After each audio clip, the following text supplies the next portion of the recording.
chapter 8.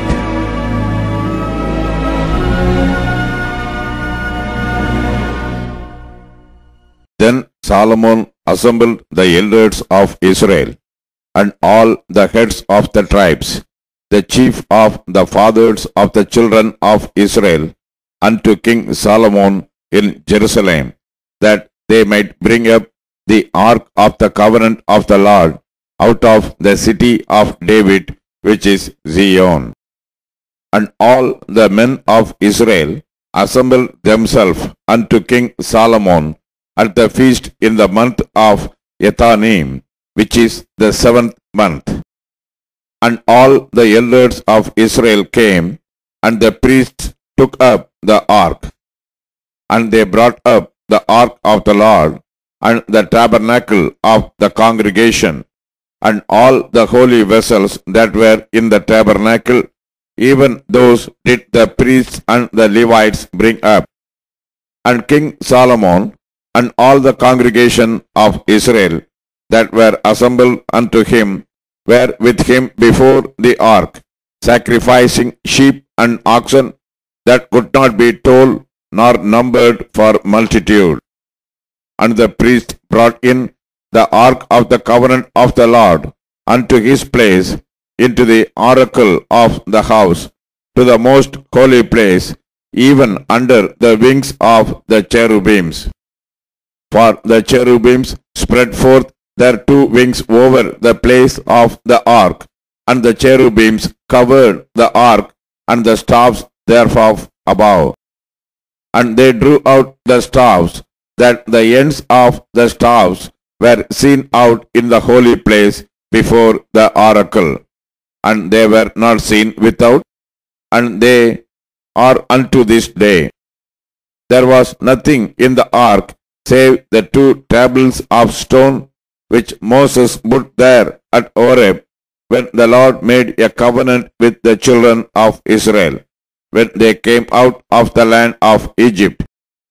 And it came to pass, when the priests were come out of the holy place, that the cloud filled the house of the Lord, so that the priests could not stand to minister because of the cloud, for the glory of the Lord had filled the house of the Lord.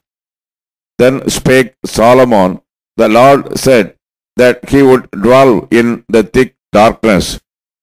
I have surely built thee an house to dwell in, a settled place for thee to abide in forever. And the king turned his face about, and blessed all the congregation of Israel. And all the congregation of Israel stood.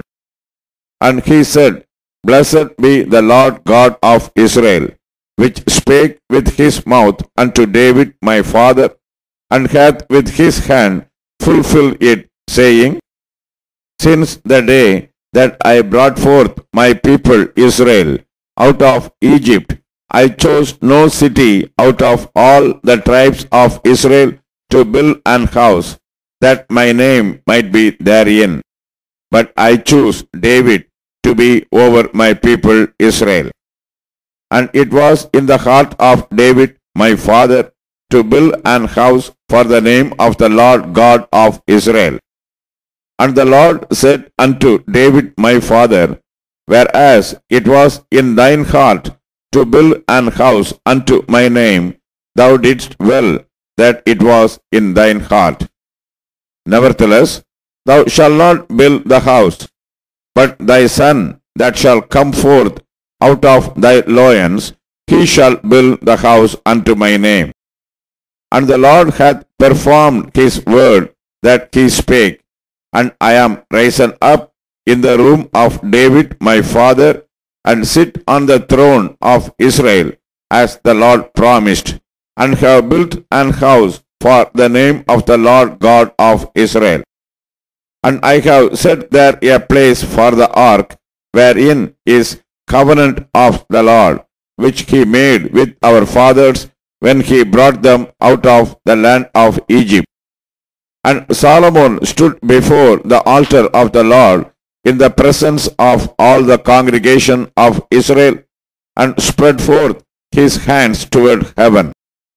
And he said, Lord God of Israel, there is no God like thee in heaven above or on earth beneath, who keepest covenant and mercy with thy servants that walk before thee with all their heart, who hath kept with thy servant David my father that thou promised him.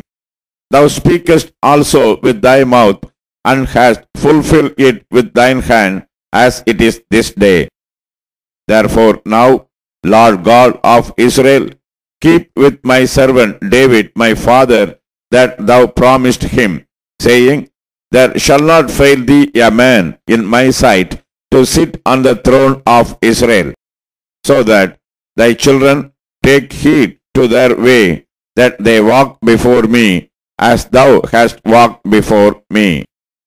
And now, O God of Israel, let thy word, I pray thee, be verified, which thou speakest unto thy servant David my father.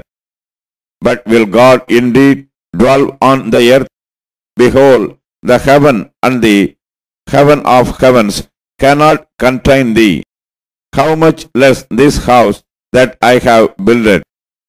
Yet have thou respect unto the prayer of thy servant, unto his supplication, O Lord my God, to hearken unto the cry, unto the prayer, which thy servant prayeth before thee today, that thine eyes may be open toward this house night and day, even toward the place of which thou hast said, My name shall be there, that thou mayest hearken unto the prayer which thy servant shall make toward this place.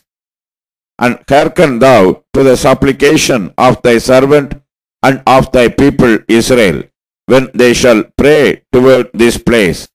And hear thou in heaven thy dwelling place, and when thou hearest, forgive. If any man trespass against his neighbor, and an oath be laid upon him to cause him to swear, and the oath come before thine altar in this house, then hear thou in heaven, and do, and judge thy servants, condemning the wicked to bring his way upon his head, and justifying the righteous to give him according to his righteousness. When thy people Israel be smitten down before the enemy, because they have sinned against thee, and shall turn again to thee, and confess thy name, and pray, and make supplication unto thee in this house, then hear thou in heaven, and forgive unto thee in this